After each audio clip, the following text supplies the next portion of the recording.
Hey, welcome to AF Tech Talk, keeping you up to date on the latest in accounting and fintech tools.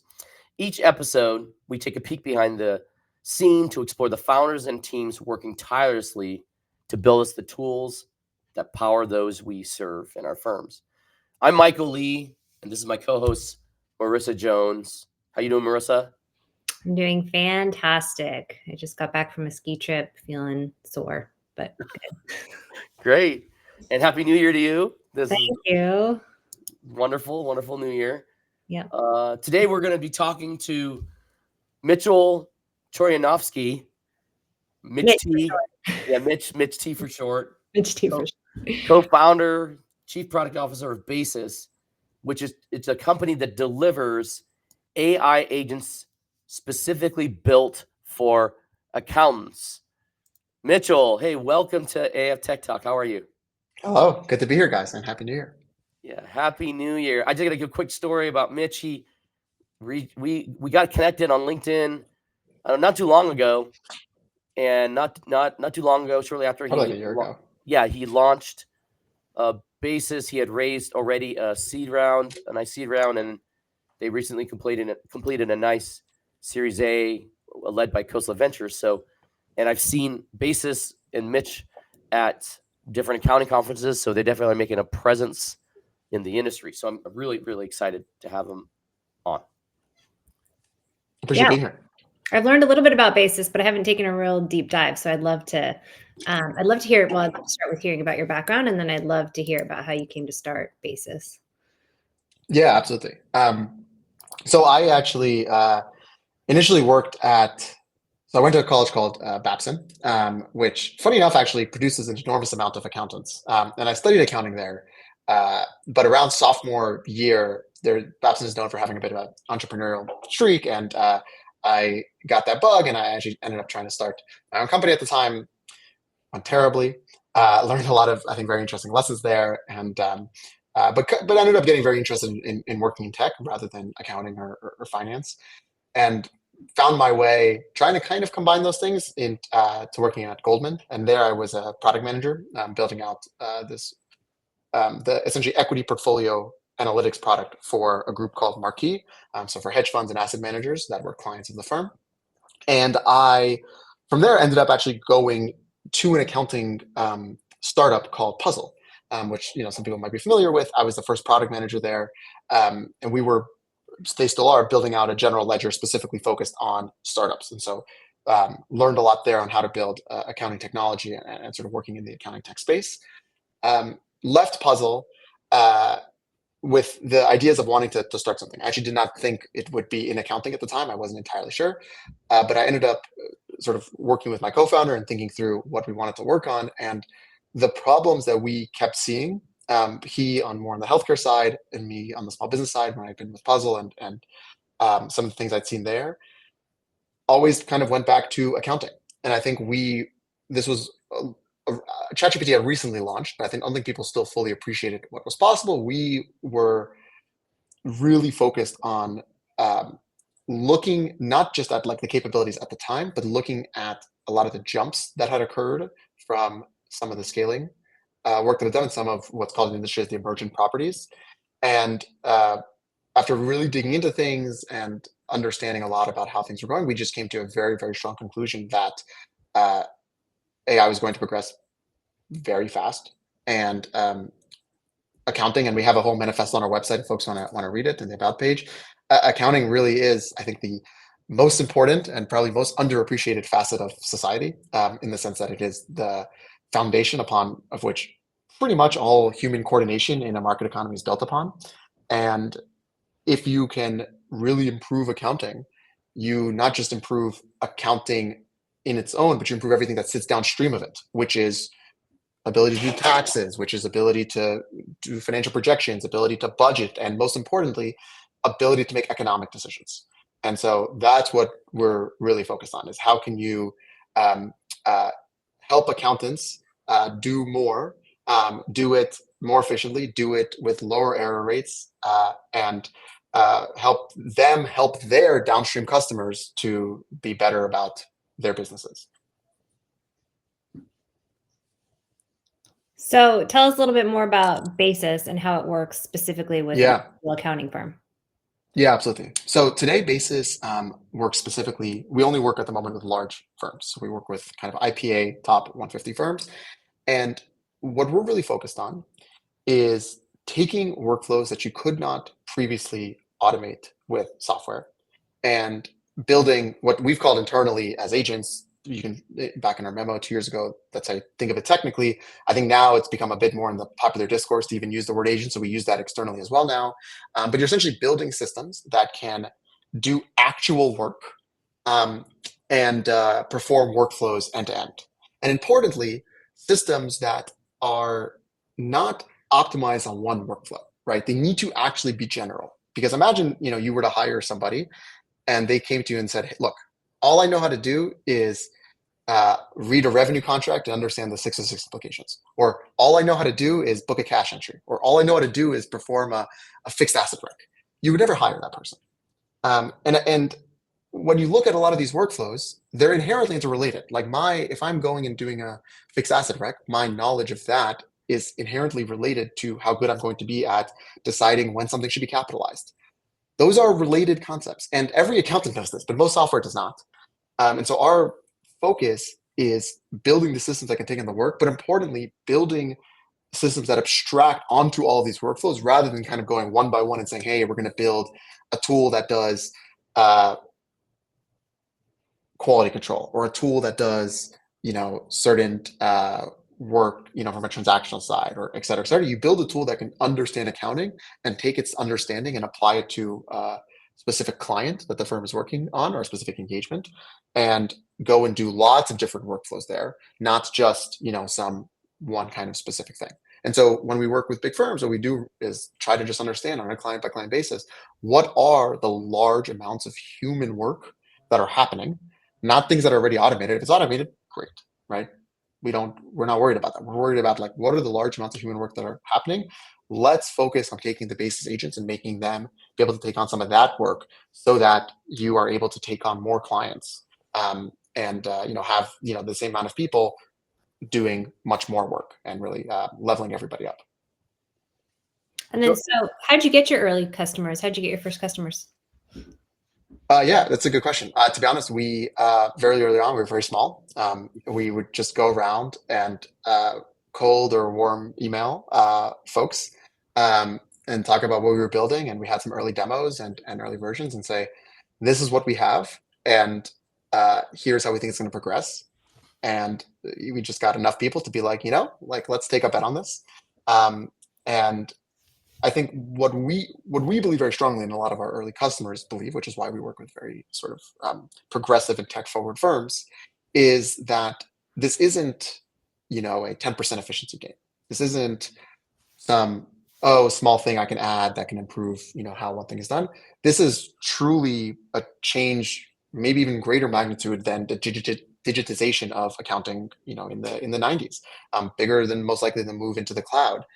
And it will have impacts on the cost structure of firms. It'll have impacts on the amount of clients you can take on per person working. And so I think the people we work with are early to realize that if they get this right and they're early, it's not just a small efficiency gain. It actually means they can potentially stop saying no to all those customers that they keep saying no to because they don't have the capacity to hire. It means that they can now go and scale the practices that they've been wanting to and haven't been able to. It means that they can now go and start to take on the kinds of clients that previously they would have said, are too complicated because we don't have, the work. And so that doesn't just, add some efficiency, it fundamentally changes the economics. And that'll become more clear over the next couple of years. And so we try to work with folks who, they get that. They get that vision. This isn't just like, hey, a small cost-cutting measure or anything. So Mitchell, help me understand how this works. So is it that Basis has, like, for example, let's say I'm a top 100 IPA firm or top 200 public accounting firm. And is it that I come to Basis and go, hey, Basis, you've got an AI agent and you customize it based on the manual challenges I have at my firm?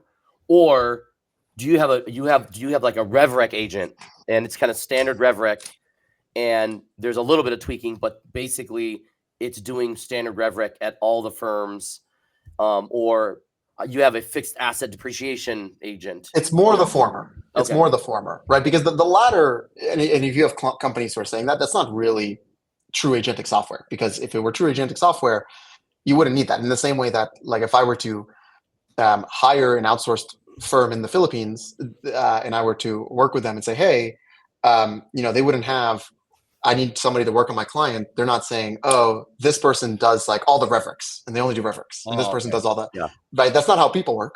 And there's a Right. reason that's not how people work, because that doesn't actually make sense. That's how software works. And that's how that's a good, if you have software that does that, that's a good indication it's probably not that smart. You need stuff that is generalizable. So it looks more like the former, where you are working with these agents, you're sort of giving it tasks and you're customizing it and you're deciding what you want to do. And that will differ client by client, right? Because you will have various, certain tasks that take a lot of work on one client that may not take a lot of work on another client, depending on the situation. So it's a little bit more like the former. Now, I'm not going to sit here and say that it can currently do literally everything. It can't, but it is very much on the path to doing more and more, and being able to provide as much benefit as possible to every possible client, not just the ones that have, say, high transaction volume or something. And so right now you're rolling this out to upmarket. Are you ever going to try and broaden that and say a individual wants to start a firm and they think that they can build out a whole practice just based on basis? Is that ever going to be a focus of yours, or are you guys going to try and stick with the higher ones because they have a more complicated process and that's kind of where you're focused? Good question. Definitely, at some point we will work with smaller firms. We're not today, and don't have any specific date or plan, but that is something that will happen at some point. Great. And then I'm super curious about picking your brain about what you see as the biggest single AI impact in accounting in 2025. Like, what's this year going to hold for us, and what amazing AI tools or features that we haven't even thought of that maybe your brain has thought of are going to be released this year that's going to really change the way we do accounting. I mean, basis sounds like is one of those, and the way you're thinking through that in terms of being a versatile component of a business. But is there anything else? Or yeah, I don't know about any like specific tools that are going to come out. I think the probably big thing that will happen will just be a bit of a paradigm shift, where I would say one of the big unfortunate branding aspects of the way the kind of large model revolution has played out is the term Gen AI got embedded in everyone's heads. And it's a very misleading term, because people hear Gen AI and they think, okay, the power of these models is that I can generate things. Sure, like that's cool. It's good that it can generate. And so that's why you end up having everyone, making it draft emails or something. But that's not really the main power. Right? The main power of this type of generalized approaches is that they can reason, maybe poorly in some cases, maybe better in other cases, but they can actually make decisions that are fuzzy. And as that gets better and better, I think you will turn more and more people into believers. So I think 2025 will probably be the year that it will become pretty clear to everyone, even the ones who maybe think it's already clear, but they might just like say it, but they don't really believe it, that these type of models will be able to do a lot of work, and not just, automate redundant thing like you could do in the past, not just generate emails or edit text, but actually take on real work, being able to everything, from the contract into the schedule, into posting the journals, into the reconciliation. These models will be able to do all of those different things, if not already, for basis customers. And that'll just become more obvious. And so I think it'll just be that paradigm shift of realizing it's not about generating text or about editing text. It's about actually doing work and taking real actions. And so I think that'll be the big shift. And I think one of the things that'll help with that is there will be more general tools, not accounting specific, that come out that make that clear. There will be agent products, that come out on people's browsers and stuff like that. That won't be that useful to accountants, all else equal, but I think it'll just make clear that real work can be done by these technologies. So you think by the end of 2025, there will be sort of mass release of these like decision-making capabilities, whether or not they're fuzzy, embedded in our workflows? In our accounting workflows, or just people generally? Accounting workflows, yeah. I think it will be. I don't think there will be mass release of that. I think Basis will be the one that is sort of at the forefront of that, and I'm not sure we will be a full mass release by the end of 2025. But I think people will be more convinced of it and realize it. In those decision tools, like that's possible today. I just don't think most people are convinced of it. I think when most people think of AI, especially if they use the term Gen AI, they're really thinking about things from a generative perspective. And if you're an accountant, you're thinking, well, other than writing emails, it's not like that generative. And that paradigm, I think, will shift because it'll just become very, very clear that the generation is not actually the important thing. Yeah. So the mindset will get unlocked by the end of this year because we'll see the capabilities on the horizon. And then maybe like 2026, we'll have a little bit more access to them on a mass scale. Yeah, I think the capabilities will be very here and possible. They just won't be diffused equally. And you'll have the folks who are sort of the more progressives being in early adopters, getting massive leverage. And I do think there will be a period of time where you'll have the people who are first and earliest to a lot of the technology really getting massive benefits while it takes a diffuse, because the technology will progress faster than the ability for people to change their workflows and the ability for people to decide to do something. It's very easy for somebody to say, hey, we need an AI strategy. It's hard for somebody to say, okay, we're actually going to implement this and do this well, which is why we work with sort of like the select firms who are serious about it. They're not just, it's not a talking point. It's not like, hey, one of our PE owner told us we need to go and like do AI stuff. It's the people who are like serious about, this is our strategy. We understand the future. And it's very easy to tell the people who are serious about it versus the ones who it's a talking point. What do you tell the accounting firm managing partner, at a big firm who's concerned about, what are you going to do with our customers' data that you have access to, or how are you going to secure our customer data? Is our customers' data training your models and helping other firms or helping other, That's a great question. Yeah. That's a great question. So for starters, I would say security and privacy in general is like very much one of the core tenets. I mean, you could even see on our website, security is like, we have little pages on our website. It's like 3, security is the middle one. We've from the very beginning been really, really focused on having as good of a security posture as firms much larger than ours. So as Bill, as QuickBooks, et cetera, having the same security posture. Now, once you bring in the AI aspect, the thing here that is important, and we do this both from a security perspective, but also actually from an efficacy perspective, is you don't actually want to quote unquote train things horizontally. You can, for those familiar, you can see people like QuickBooks or something could say, hey, we have access to trillions, not trillions, but like billions of transactions, and then we can predict the transaction very well. Anyone who's used QuickBooks obviously knows that's clearly not that true. The predictions are okay, sometimes they're not that great. And the reason is that the understanding that like Apple is a laptop, let's say, that's not that hard.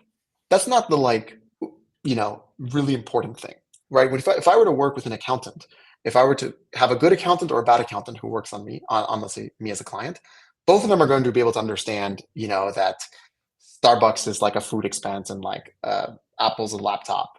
The thing that is hard is the local context, because accounting is different depending on the company. If I am a software company, if I am an e-com company, I'm going to be doing my accounting differently. I will be accounting for the exact same purchases, for the exact same contracts, for the exact same type of economic events in different ways. And so we actually don't take information from one client and then apply those lessons to other clients, because it's actually not that effective and sometimes makes it worse. And so we silo it, not just for security purposes, because it is actually good practice, but actually for efficacy purposes as well. You don't want the same, accounting mind who is working on one really complicated company with one chart of accounts to now apply that exact same approach to a totally different company, a totally different sector with a totally different chart of accounts. That doesn't make sense. And once you start confusing those two, that's when you get the situations where you have weird predictions that you have no good audit trail to. Because good accounting is specific, it's local, it's customized. It's not generalizable to everything. The concepts are generalizable, but the actual, like, how do I take this economic event and translate it into, the specific journal entry? That's not as generalizable, I think, as the old ML world would like you to think.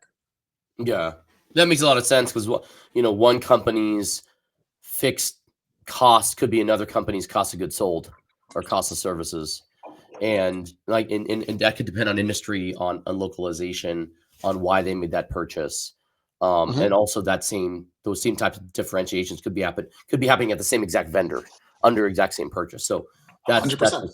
really, really interesting. There's a joke I always made before AI came into the masses, as I call it, a few years ago, before ChatGPT came out to the masses, was that every time an accounting software startup used AI, they really meant Asian intelligence. There was a room full of Asian people that were, 24/7 call center doing all the work behind the scenes, but they were calling it Asian and, artificial intelligence to make people think there was something different other than human beings.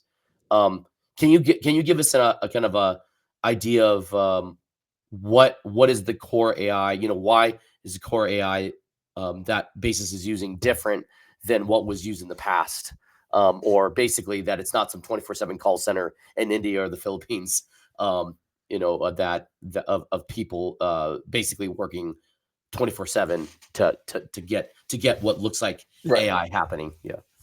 Well, I guess I'll just without giving too much away, the simple answer is that's not true, because you can go in and have it do a task and it will return to you in 10 seconds. And I don't Yes, think we there could you call go. up somebody to go and do the task and get it all done in that time. So it's not like hey, let me set things up and it's going to like come back to you in 3 days. It's instant. It's while you're there. There's some things that take a little longer, but that's on the course of minutes, or maybe 5 to 10 minutes, not on the course of days. That's great. Yeah. It used to be you'd see like a little timer or it's in a queue and you go, oh, why is it in a queue if it's artificial intelligence? Yeah. What's going on there? Well, that's great. What can we expect in 2025 from Basis? Like, what is kind of your core plan this year? What can we expect to see out of Basis this year? Yeah, that's a good question. So, I mean, I think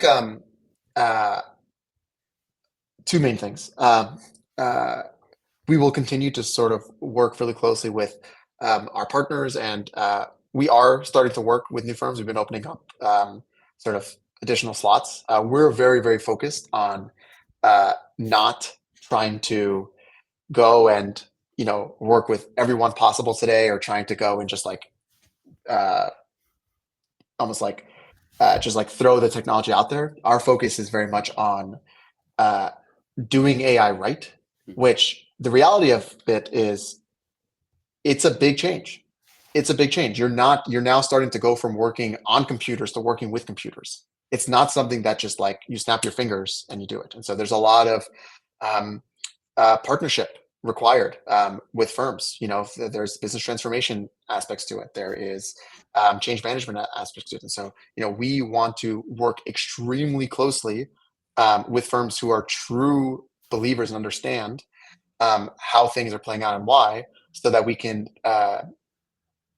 implement and work with them to make sure that things are being done in a way that is absolutely most beneficial. And so because of that, we're focused much more on having really, really good outcomes and partnering very, very closely with big firms, rather than just going and saying, hey, like, go sign up, use it, whatever you want, to your own discretion, because that's not going to lead to good outcomes. So I think what you'll see over the next year is us opening more and more slots and working with more and more firms. So we're already starting to do that. We're going to continue to do that. We are pretty selective about who we work with. But as the team, as you mentioned, we just raised a large Series A. We are scaling up the team a lot. We're all based in New York City. Everyone is here. We're not, we don't have no offshore team or anything of that nature. And so we're focused on building up our capacity so we can continue to work with more and more customers and make sure that they have the best experience. And we can help be the folks who not just give software, but educate and help understand how workflows are going to change and what are the most impactful ways to do it today versus how to look in a year, 2 years, etc. That's great. Tell us about that Series A you raised with Khosla, and kind of what your your thoughts are about future fundraisers for the company. Yeah, absolutely. We trying to move fast, and also trying to make sure to deliver a really good product, with the most powerful models. One of the things that's really important to us is making sure that we are as plugged in to as much of what's happening at the foundational AI layer as possible, so that we can always be using the most cutting edge techniques and continue to be on the frontier and ahead of everyone as everyone gets better. We should be getting better exponentially. And so if you actually go and look at our fundraise, we specifically chose a lot of our partners with that in mind, with bringing kind of the best of the best from the ML world. So not only did we raise from Khosla, Vinod Khosla was involved, and Keith Boy, and Vinod was the first investor in OpenAI. We also have a lot of folks around. We actually have 2 board members of OpenAI involved, Adam D'Angelo and Larry Summers. We also Noam Brown, who is the lead researcher on the new O1 model that came out. And so he's involved in the round. And then a lot of other folks are very, very close to things on the ground. So Daniel Gross, for example, who's co-founded Safe Superintelligence with Ilya Sutskever, who left OpenAI. And so we're very much a half research lab, half a kind of accounting product firm. And so we do a lot of extremely cutting edge AI research not on like necessarily building foundational models, but on how to use foundational technologies and apply them to real world activities with the least error prone way, the most repeatability, the highest success rates, et cetera. And so our goal is to be at the absolute forefront and almost be half research lab. And that's why you can see on our list all these different folks who are very close. Jeff Dean, who is the chief scientist of Google DeepMind, is involved. Folks like Kyle Vaught, who is the founder of Cruise, et cetera. Lots of folks. That's great.